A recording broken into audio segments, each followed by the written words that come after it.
Man City beat Real Madrid. जैसा सोचा था वैसा हो गया और हम हार गए। जिसने सोचा था कि मैड्रिड मैन सिटी को हराएगी वो कोई बेवकूफ़ ही होगा कि इस टीम के साथ ऐसे प्लेयर्स जो सीनियर होकर भी गलतियां कर रहे हैं, तो क्या उम्मीद कर सकते हैं उनसे कि क्या वो जीतेंगे हमारे मैच। बात करते हैं मैड्रिड की लाइनअप की। मैड्रिड ने 4-3-3 लाइनअप खिलाया हुआ था। एम्बापे नहीं खेल रहे थे क्योंकि एम्बापे को इंजरी हो गई थी, तो एम्बापे की जगह गंजालो गार्सिया स्टार्ट कर रहे थे और लेफ्ट विंग पे विनीसियस जूनियर और राइट विंग पे रोड्रिगो। मिडफील्ड में बेलिंगम, सबायोस और चौमिनी खेल रहे थे। बैकलाइन कुछ यूँ थी हमारी कि राइट बैक पे फेदे वलवेर्दे खेल रहे थे, सेंटर बैक पे हमारे रोड्रिगर और राउल एसेंसियो थे, और लेफ्ट बैक पे करेरास, और गोल पे हमारे एक ही कीपर जो हमें हर मैच में बेइज्जती से बचाते, टीबो कोर्तुआ।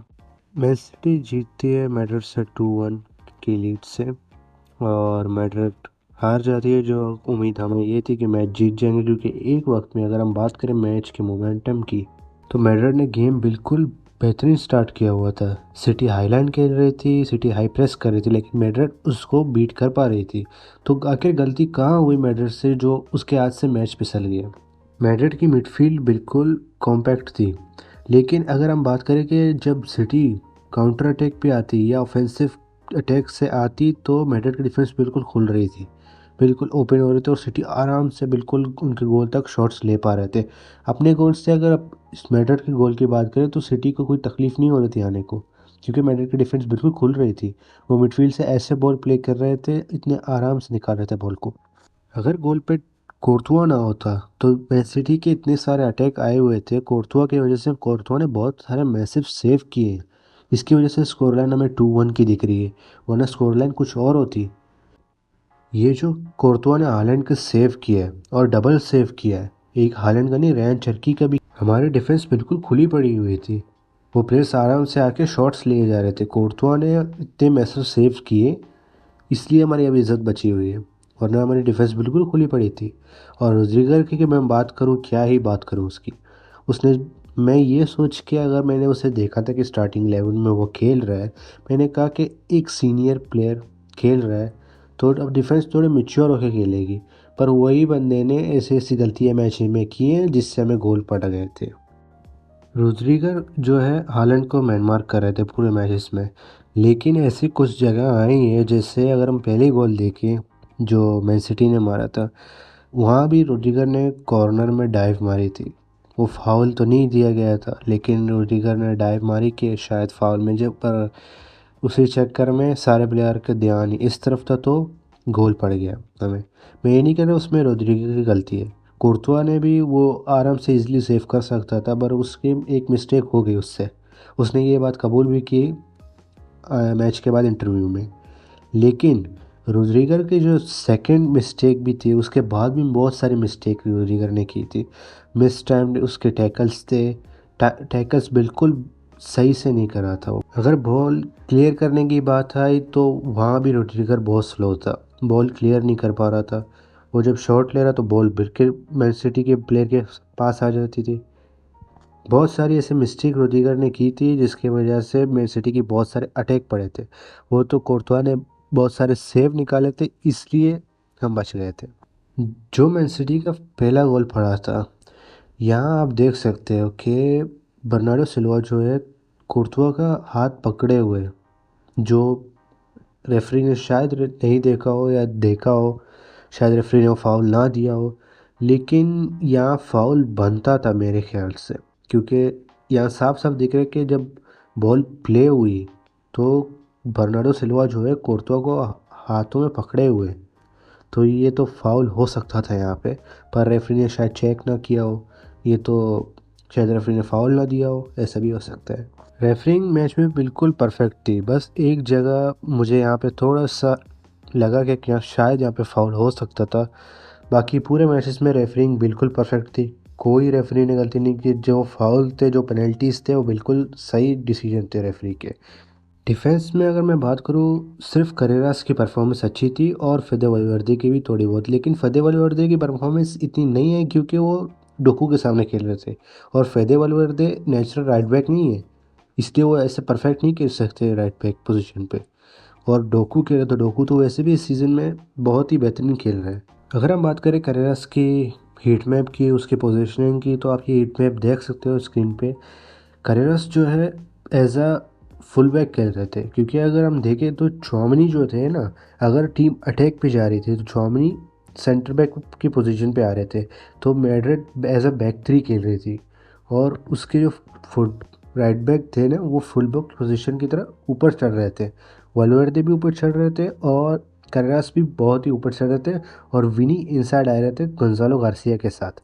बेलिंगम की गेम भी बहुत बेहतरीन निकला था। बेलिंगम अटैक में भी सपोर्ट दे रहे थे, वो जा रहे थे एज अ शैडो स्ट्राइकर भी खेल रहे थे। और वो डीप डाउन ड्रॉप भी कर रहे थे डिफेंड को सपोर्ट करने के लिए। ये चीज़ मुझे बेलिंगम की बहुत अच्छी लगी। और वो थ्रू पासिंग भी बहुत अच्छी से कर रहे थे। वो आगे से के बॉल कैरीज में भी बेलिंगम मुझे अच्छा लगा। रियल मैड्रिड का फर्स्ट गोल भी बेलिंगम के असिस्ट से आया था, जो रोड्रिगो ने मारा था। ब्रिलियंट गोल पर रोड्रिगो। अगर हम बात करें रोड्रिगो की परफॉर्मेंस की, रोड्रिगो तो बिल्कुल ही अलग ही लेवल पे खेल रहा था आज। बहुत ही मैचों के बाद रोड्रिगो ने फाइनली अपना गोल मार दिया है, और वो मैन सिटी के सामने। रोड्रिगो नेक्स्ट लेवल था आज, बिल्कुल बेहतरीन खेल रहा था।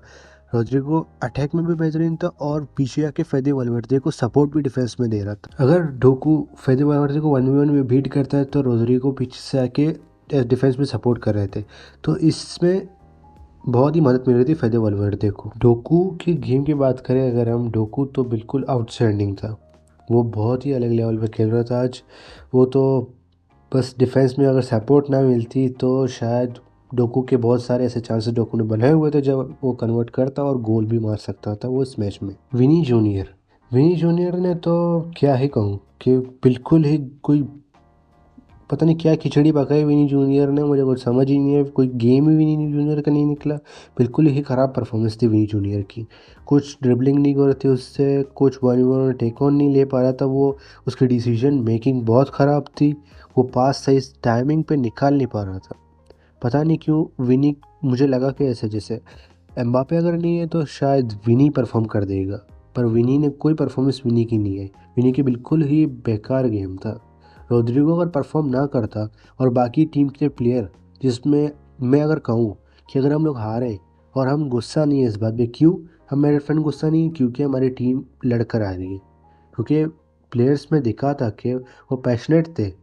वो हारे, वो मैच के बाद दिखा था हमें कि जब वो हार उनकी चेहरों पे दिख रही थी कि उनको कि जीतने के लिए आए हुए थे। रोड्रिगो जो है वो राइट विंग और लेफ्ट विंग दोनों जगह में रोटेट करके खेल रहा था।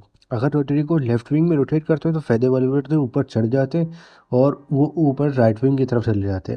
और रोड्रिगो जो है लेफ्ट विंग में आते, और विनीसियस जूनियर गोंजालो गार्सिया के साथ वो इनसाइड रहते। मैच में सब्स्टिट्यूट्स भी जावी अलोंसो ने किए। कुछ अर्दा गुलर आए थे, एंड्रिक आए थे, राहुल एसेंसियो आउट हुए थे। उनकी जगह अर्दा गुलर को लेकर आया था जावी अलोंसो ने। अर्दा गुलर जब आए थे तो अर्दा गुलर से भी कोई ख़ास गेम निकली नहीं, क्योंकि गेम बिल्कुल ही फंस गई थी। क्योंकि सिटी बिल्कुल, जब सिटी ने अपने गोल मार दिए थे दो, तो सिटी 4-4-2 के फॉर्मेशन में खेल रही थी। वो बिल्कुल डिफेंसिव। सब्स्टिट्यूट्स के बाद भी मैड्रिड ने बहुत सारे चांसेस बनाए जो गोल हो सकते थे, लेकिन मैड्रिड की बहुत सारे शॉट्स जो थे वो टारगेट पे थे ही नहीं। मैड्रिड ने जितने शॉट्स लिए उनमें से सिर्फ कुछ टारगेट पे थे, बाकी सब आउट ऑफ टारगेट थे। एक तो शॉट्स भी टारगेट पे नहीं थे मैड्रिड के प्लेयर्स की। आज फाइनली एंड्रिक को भी गेम टाइम मिल चुका है। एंड्रिक आए थे 77 मिनट पे। तो एंड्रिक जब आए तो एंड्रिक की बॉक्स प्रेजेंस जो है ना, वो हमें दिखी। जब क्रॉसेस डाल रहे तो ऐसा लग रहा था कि कोई है बॉक्स में जो कुछ कर सकता है। हेंड्रिक के एक हेड भी हेंड्रिक ने मारा था जो पोस्ट पे लग के मिस हो गया था।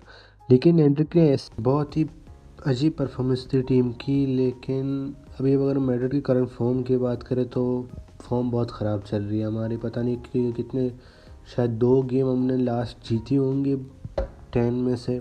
बाकी हमारी फॉर्म बिल्कुल ख़राब चल रही है। जावी अलोंसो को इसका कोई सलूशन ढूंढना होगा। अब मैड्रिड के नेक्स्ट मैच में हमारे डिफेंस के बहुत सारे प्लेयर मिसिंग हैं, कुछ रेड कार्ड की वजह से और कुछ इंजरीज की वजह से। जावी अलोंसो को इसका सलूशन भी ढूंढना होगा।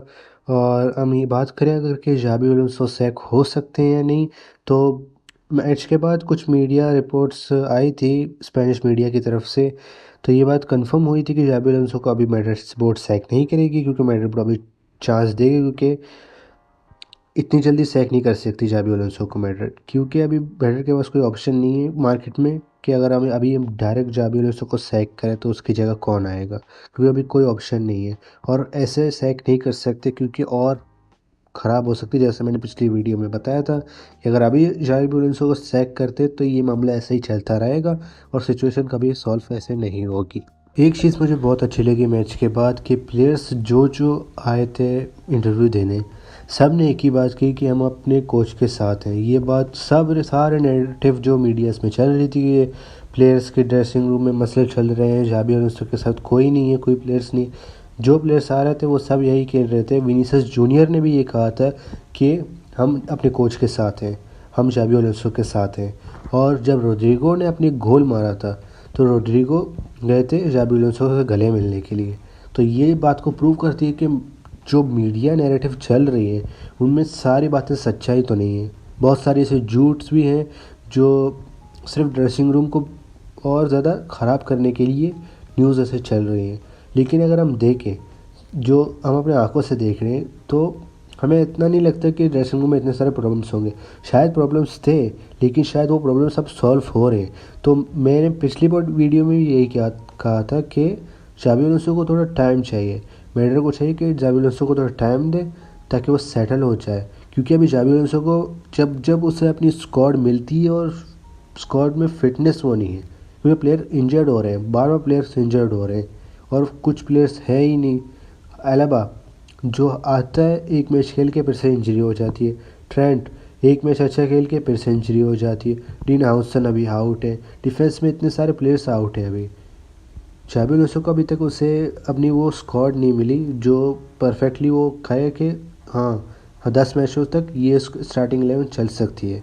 लेकिन अभी तक ऐसे प्लेयर्स नहीं, क्योंकि बहुत सारे हमारे इंजरीज लिस्ट तो बढ़ती जा रही है। तो ये थी आज की हमारी वीडियो। अगर आपको वीडियो पसंद आए तो लाइक ज़रूर करना और चैनल को अभी तक सब्सक्राइब नहीं किया तो ज़रूर से सब्सक्राइब करना।